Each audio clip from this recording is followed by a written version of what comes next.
Hey, it's Keith Yackey here, founder and creator of the Private Money Process, where I help you step by step raise private money for your deals so you can do more deals.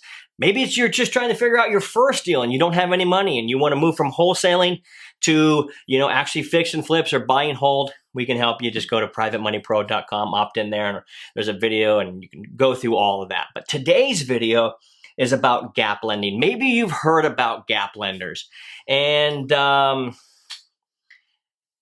it's a very simple concept. A gap lender is somebody who fills the gap of what is needed on a deal that the hard money lender will not provide.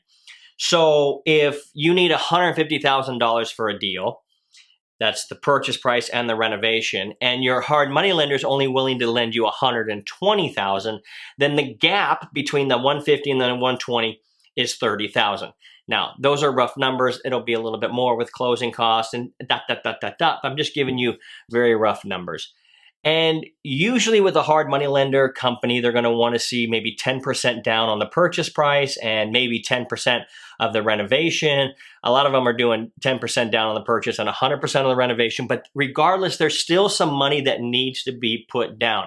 And so if you don't have any money, you would bring in somebody to fill in that gap, and they would be called a gap lender. Now, there's a lot of ways the paperwork needs to be done. Sometimes they'll just allow you to have a second. Sometimes you just need to sign a joint venture agreement. Sometimes they need to actually be on the loan.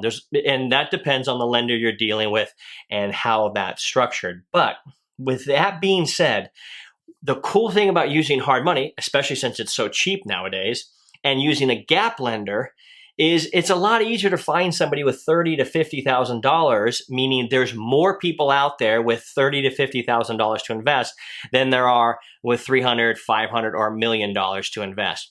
So what you do is you find out exactly what it's going to cost to be the down payment, and monthly payments and a little bit of the upfront of construction draw, so you can have money to move it forward until you get reimbursed from the rehab fund.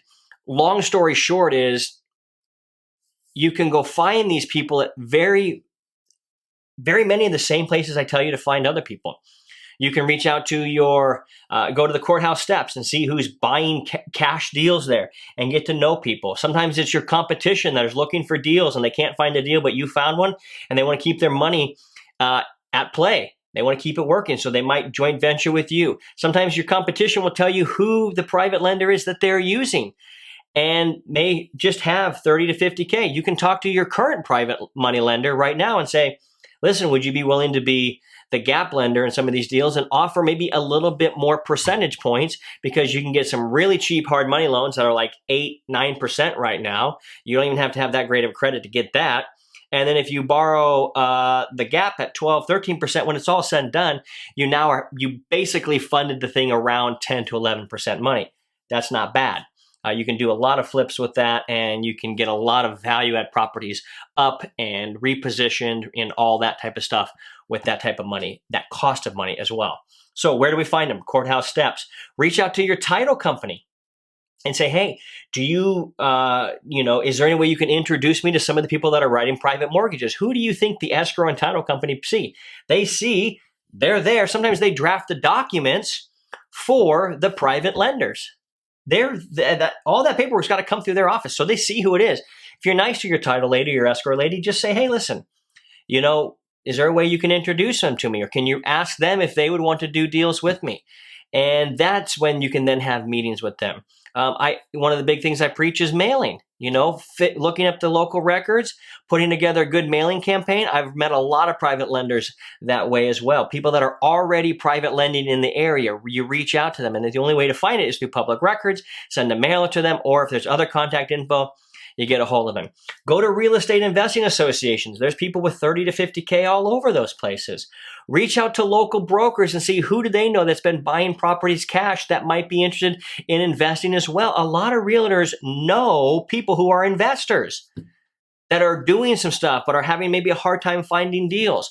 Reach out to wholesalers that know cash buyers and say, hey, can you introduce them to me? Because I'm looking for private money. I'll give you a cut of it if I do a deal with somebody. Like, there's a lot of ways to get very creative with this stuff. And there's a whole host of others, but the bottom line is that's what gap money is. And you can find a lot more of those a lot easier. So If you need help with this, just simply go to privatemoneypro.com and opt in there. And there's some videos, and I show you some of our techniques and how I've been able to raise close to $50 million for my deals, and how a lot of my clients have raised millions and millions of dollars for their deals, and you can too. So go to privatemoneypro.com, and we'll see you soon.